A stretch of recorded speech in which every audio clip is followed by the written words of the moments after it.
Paper was like gold in medieval times.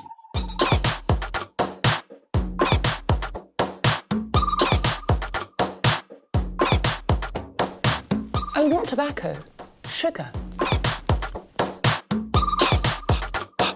That everything we thought we knew about the world might turn out to be completely wrong.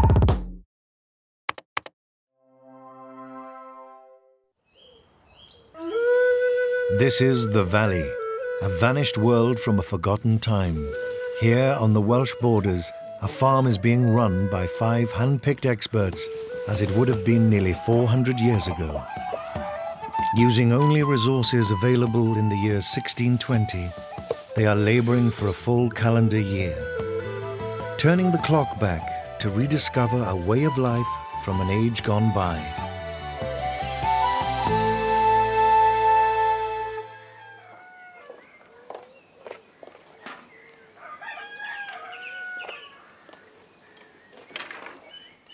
It's November now.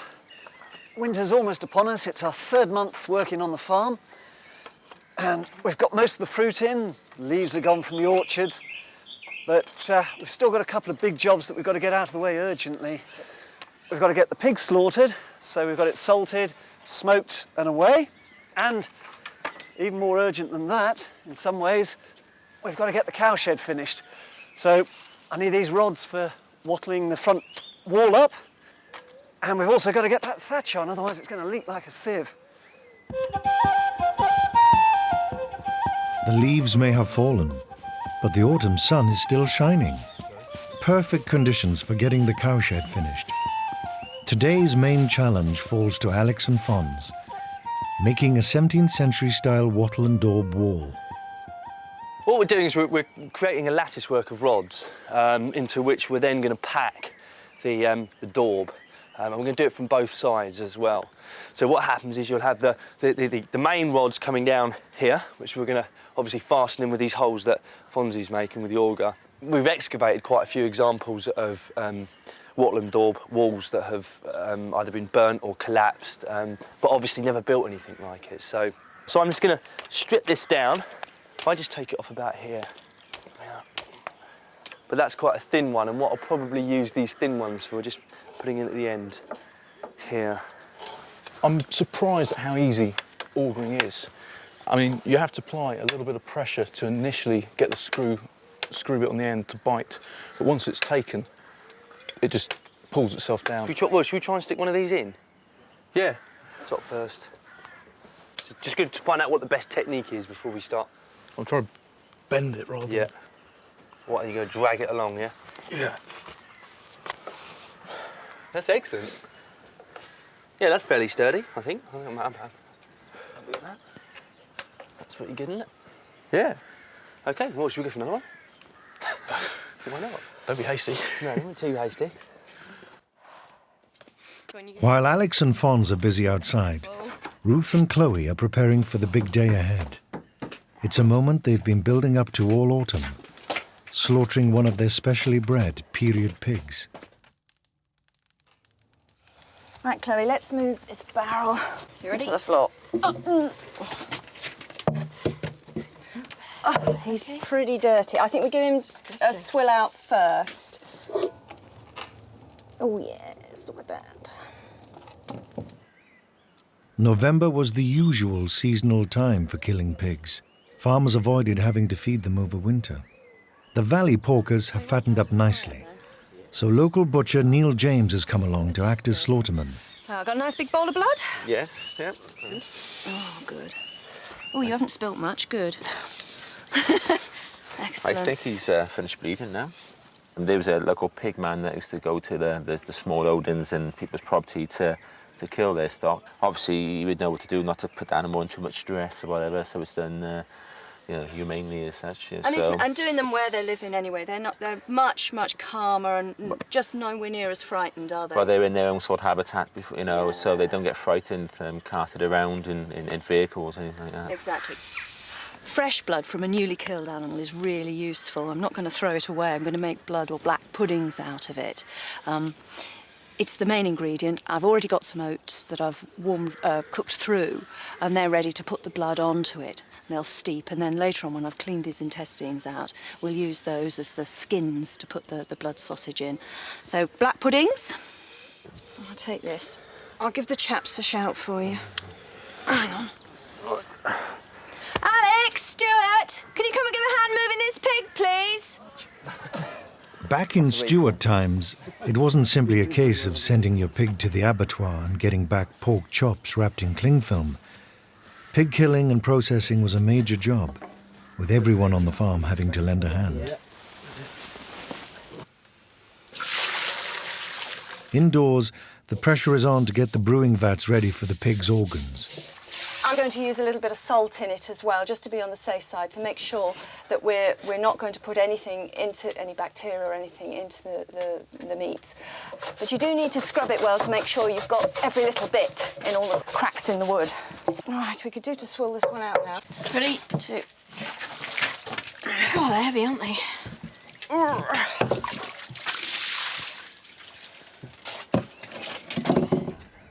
An old saying goes that the only part of a pig not eaten or used was its squeak. That's his intestine. It's a casing, really. You can fill the sausage into him, you can fill the black pudding into him. And that smells good now. Do you like sausage? Yeah, I love sausage. I was actually considering having a bacon sandwich for lunch today, but... Oh, well, you wait 5 minutes, we should have some black pudding for you. Inside here is what's called a pig's caul. I've come across in old recipes. It looks like a hairnet, doesn't exactly. it? Exactly. We used to always say in the trade, if you pull it out properly, it looks like a bit like South America, stuff like that. But I made those in it, I'm afraid, but that's my big fingers. It's very popular, it's very nice on faggots. I actually put this on faggots myself, just to make it nice and moist. So I'll put it on the side and we can use that later, maybe. Okay.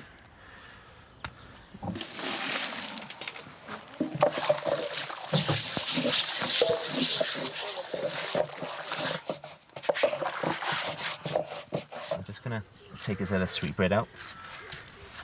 It lies between the legs. It's a ball pig, so he has 2 sweetbreads, hopefully. And the sweetbreads, I suppose, are his bollocks, really. There we are. That's where all the action happens. It's a delicacy. People like it. But let me just open him up for you. Ouch! It's a nice white meat, really. And all I got to do is just push it up like that. And it should pop out of his skin, hopefully. Very nice fried with salt and pepper, a bit of flour.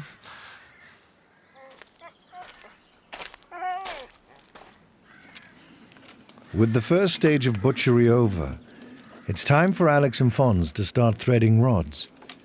They're beginning to realise just how many are needed. Hundreds of them, all cut on site to construct their wattle and daub wall. It's something that is used fairly universally, especially on buildings of this stature, really, a mere cowshed. We are intending to leave some form of ventilation at the top because one of the big problems was pneumonia with cows. So we need to get the moisture out of the cowshed, otherwise it will get into their lungs and we'll have very sick cows. I can see this being one of those satisfying jobs for them. When you get the whole thing done by the end of the day. It's quite tough, isn't it? Yeah. On the pig front, it's not just a case of butchery. They need to get the bristles off, and the period breed, a wild boar Tamworth cross, is much hairier than modern pigs. They have no modern machinery. Instead, they're going to try and do it the old-fashioned way, with a pig bonfire. In order to preserve the meat, to salt it and smoke it, we need to get all this hair off, leaving the skin intact. Probably have to scald round the ears and things to get the last bit. I think I'll move back a bit. He's catching fire. Excellent. This is a first. I've never seen this before, I must admit. It's something different. We do it by hot water, the traditional way. It's all done by machine, I suppose. We boil it and scald the air off. I've seen it done with gas blow torches before. My father used to do that. It's a different way altogether, this is. There's quite a lot of heat coming off this fire at the moment. Pretty much cleared that back ridge, which is good. See, can we push him on the... That's it. Give him a second or two. Yeah, I think, apart from that bit round the chin, I think we turn him over again, yeah. Go on, you heavy man. It seems to be working quite well at the moment. The hair's coming off. The only thing is to try and get that balance between getting the hair off and starting to cook him. We don't want to cook him, we just want to singe the hair off at this stage. But I think it's working. With so much left to do to get the cowshed finished, Alex and Fons crack on with wattling the front wall. They're making good progress. You're slightly higher at this end. No, maybe not actually. Maybe not. I've been trying to alternate. Well, you start fatting one end and yeah. Yeah, fatten that end. 1, 2, 3. At the end of a long day, there's still much to be done. With a dead pig weighing in at over 100 kilos, just shifting it takes real effort.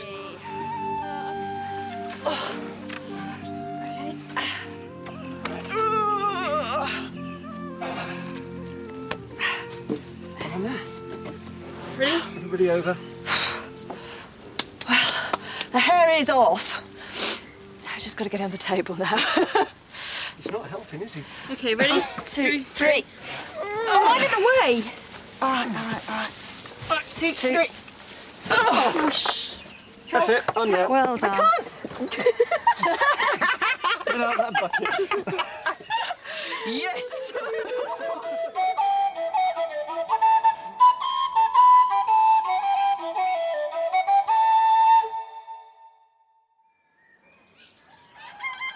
Another November morning in the valley, and the working day begins at dawn. There's no such thing as 9 to 5 on a farm. So we finished the wattling late last night. We've completed all that part of the wall, but we need to weatherproof it.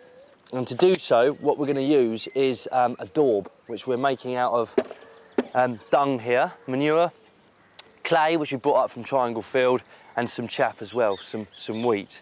So the ratios are 1 of dung, 3 to 4 of clay. That's the idea. This spade it's a lot heavier than your average garden spade of today. However, I mean, the weight, it's all in the head. So that means you've got a lot of actual force.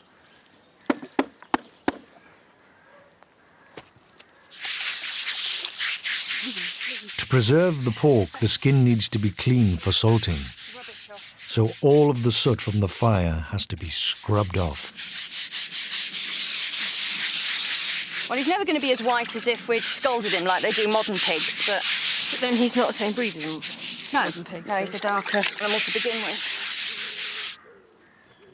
It's going in quite well. All I'm trying to do is I'm just trying to press it in, just to try and get it in between the wands and the rods. So there's no gaps, no air spaces in between. Your mind kind of switches off to the fact that you're handling, well, cow dung, because also it's become a substance in its own right. It's actually starting to hurt the hands just because this is so cold. It's almost freezing, and the straw is rough, and these rods are rough, and the clay is quite gritty. So you're just rubbing your hand across a cold, sandpapery surface. If I release round the other, I think you can find get the joint. through the vertebra. Find the joint. While a between professional slaughterman took care of the kill, 400 years ago, it was the farmer's wife who would have done most of the actual butchering. Pull him. Hey. There we are. We have One head. Over to you, I think. Let's go up. Gosh, put my hand in a load of blood. Well, you can see how much meat there is on a head. Lots and lots at the back. Also at the cheeks. That's often thought to be the nicest piece, that little bit there. I might souse them, actually, in a pickle. That's particularly nice. Once properly salted and smoked, a pig like this might well have lasted a family of 6 for about 3 months. Everything from the brain to the trotters would have been processed and eaten. The special recipe daub mix has worked well on the wattle wall. Applied from both sides, it is beginning to form into a solid protective layer. Thankfully, we've almost finished daubing, so it means I'm going to be able to go and wash my hands and get them warm again. I've tried applying it with tools, but you can't feel the wattle underneath. You can't compress it into the cracks. It's taken us a lot less time than we actually thought, hasn't it, Alex? No, it's actually been remarkably quick, and it's remarkably sturdy as well. I mean, it's this, yeah. When this dries, this is not going anywhere. It's going to be solid, absolutely solid. I mean, it's certainly windproof and rainproof, which was the objective. It's not just the pig and cowshed that need finishing. Stuart and Chloe have got to get in the very last of the fruit harvest, the medlars. A crop never seen today on supermarket shelves because they have to appear rotten before they're ready to eat. That's not started to rot yet, so you pick them at that stage, absolutely hard, like a golf ball. If you were to try and bite into that now, it tastes absolutely foul, worse than eating crab apples. I've got one here that's already ripened up and bletted. See how squidgy that is? Look at that. I'm going to eat this. Yeah, just squeeze it till it bursts and all the goo will come out from the inside. Oh, that looks vile. Perfect, that's in prime condition. Oh. It's got that same sort of broken down texture that you get with a sort of thoroughly cooked apple. Slightly grittier, but very smooth.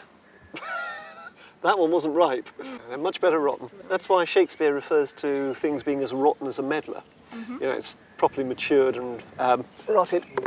They're so ripe, they should come off really fast, this lot. Oh. In many ways, you miss out on many of the finest foods nowadays, everything from sort of fine cheeses through, because good food quite often is naturally rotted to get to perfection. Those medlars that are already rotten need to be sorted for eating.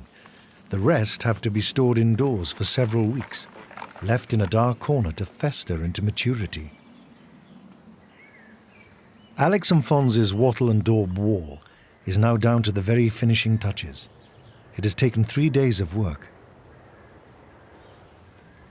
Right, I've finished. This is finished, yeah. Yeah, all the cracks. I'm pretty much happy with everything in there. This is near perfection, as we're going to get.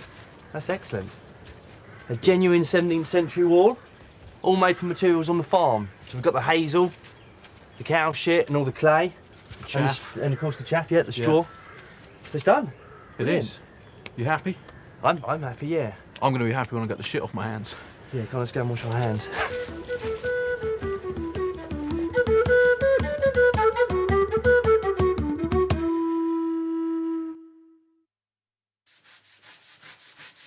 The valley sees another day, and preparations indoors are underway for the epic pork banquet ahead.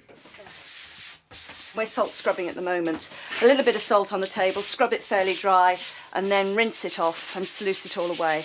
And it sterilises the surface. Even if people don't know about germs, right from the Stone Age, everybody's known that if you're not clean and sensible about how you cook food, people get ill. It was my grandmother who taught me to salt tables. When she was a girl, she was really, really cross because the first 4 of her sort of home economics cooking lessons at school, 4 of them were on how to scrub a table before they allowed her anywhere near food. That looks better, doesn't it? Make sure you always go with the grain, won't you? Right. With the cowshed's front wall finished, all that remains is the roof. Professional thatcher Keith Paynes has returned to the farm to oversee its completion. The bracken undercoat that went on last month has held up well and is providing a good base for the weathering coat of straw now going on top.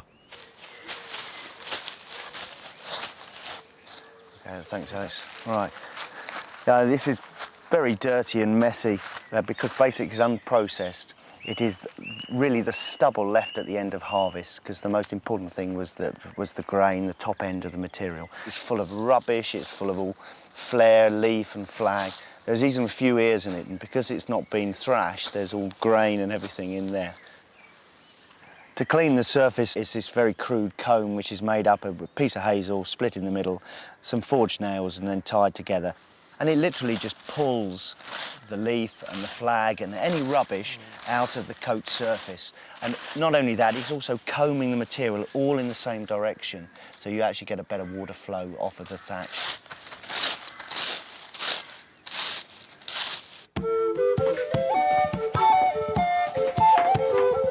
With the surfaces thoroughly scrubbed, cooking can begin in earnest, and a number of pork dishes are on the menu. having killed a pig, we should be eating him. We can start with all the offal things because they won't keep. They've got to be eaten straight away. I've got the liver here, part of which I'm going to use to make a hog's liver pudding. The trotters as well I want to do today because when we were singeing the pig I forgot to put paste around his feet and they did catch a little bit.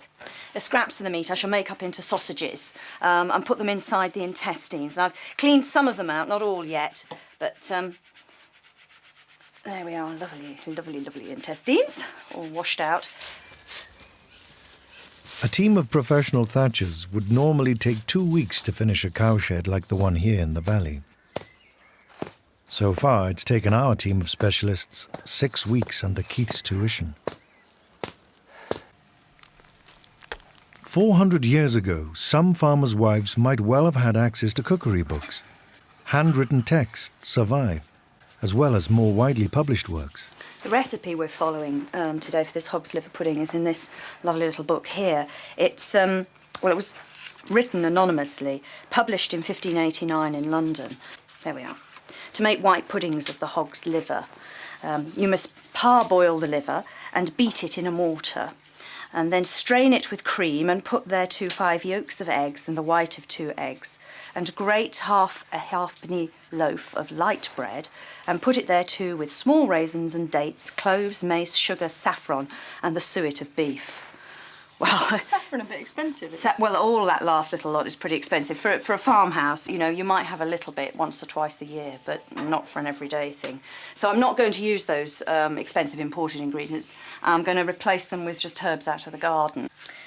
Then take your guts, clean washed, and stuff them with the foresaid stuff. Then boil them. That done, serve them forth. So that's what we should be doing. Right, we're now ready to fix the thatch onto the roof by using our hazel spars or pegs. And basically these are then twisted. They have to be twisted and not bent, and that's the knack to it. You basically twist it into a hairpin. It's an incredibly difficult thing to start to learn, but once you've got the knack of it, you'll be twisting tree trunks. I'll find you an easy one, Alex. Easy one? Yeah. You start off with the smaller sticks because it's just technique, really. But if you've got a fat one, you'll end up never being able to do it.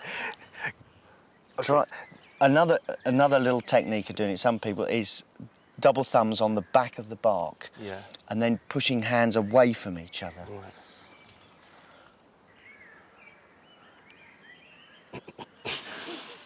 Go on.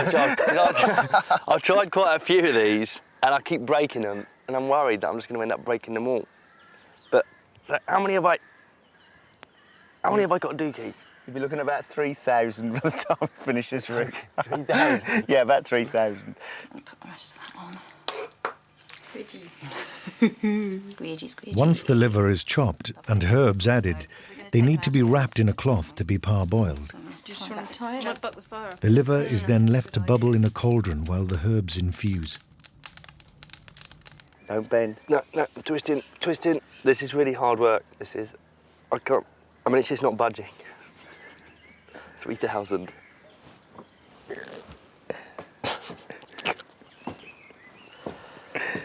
And relax. Yeah. Red raw. Cheers, Keith. Rub it in. With the liver cooking over the fire, scraps of the pork need to be pounded into sausage meat.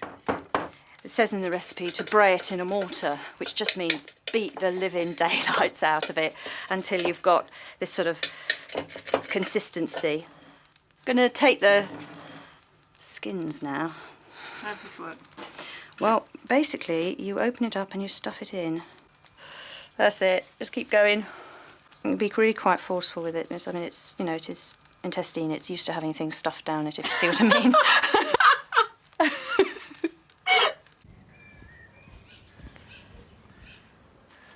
The stubble wheat is compacting down well onto the roof. Combined with the bracken undercoat, there will be some 18 inches of thatch protecting the cowshed. Once the liver's parboiled, it's just a case of finely chopping it and then adding the remaining ingredients. Some eggs and a good dollop of cream. When it was parboiling, all those little herbs in amongst the liver, of course, the flavour has gone right into the liver. So it should have a really good flavour. I think that's about ready. More sausage skin stuffing! Just a minute. It feels sort of...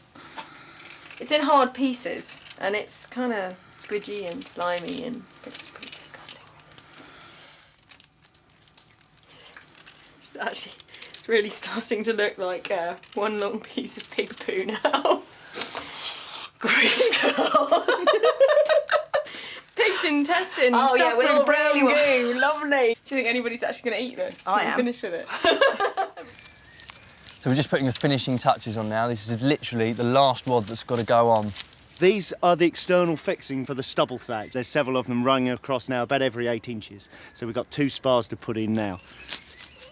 These have got to go in uphill so the water doesn't course down them. So, can we have the last spar, Alex? There we go. Marvellous, perfectly twisted. Hope I never have to twist another spar as long as I live. In we go. Last one going in, nicely uphill, find the holdings, quite a nice bit of bite when you drive them in. In with your hand, Yep. nicely firm. Excellent. And we're done. Okay. It's the moment of truth. Well, the moment of truth will be when it rains, but just want to see what it looks like. Crowning sense of achievement. I think we just need to stand back a bit, make sure the rods are where we want them, and yeah. Good one. It really is not going to need any major work, I hope, for probably 6, 7 years.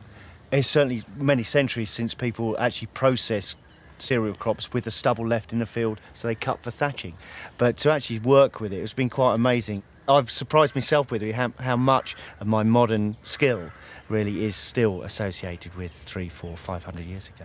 This is the first time I've done any thatching at all, and obviously starting off with the bracken coat, I did half of the barn with the gads and tying it down and making sure it was all compact enough. And the roof has turned out 10 times better than I thought it would. I thought it'd look a bit shaggy, a bit untidy, but it's really firm and compact. I think we've got as close to a Tudor-style cowshed as we possibly could. I know it's our interpretation of it, but I think this is damn close. I feel like I've really achieved something and really, really enjoyed it, has to be said. I hope all jobs on the farm are going to be like that, because I certainly now, if I get a building, I'm going to be thatching it. I'll rip off the tile roof and throw some thatch on, because it's such a great thing to do, though. It's such a great job to have as well. So it's going to be end I of the think day. it's a good idea. Excellent. We can gloat tomorrow.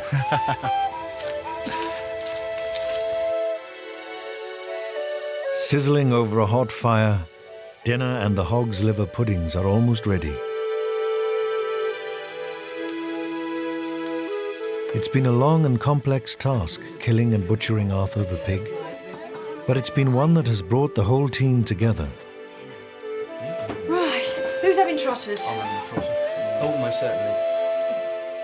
Though sad to see Arthur go, they can take pleasure in knowing the food on their plates is all homegrown, even if Alex has to wait a few months for his bacon sandwiches. Can we pass the sausages down? Not badly.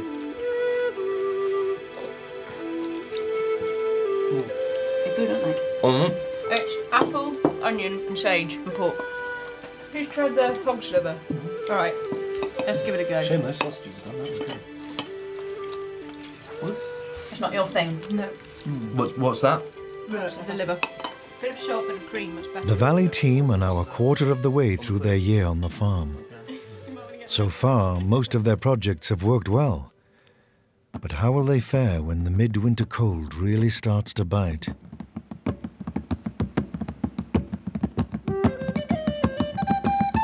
Next time in the Valley, it's December, which means Christmas, 17th century style. Bringing in a proper old-fashioned Yule log. Lots of hearty drinking. Drink ale! And it's all hands to the deck, cooking up a festive feast.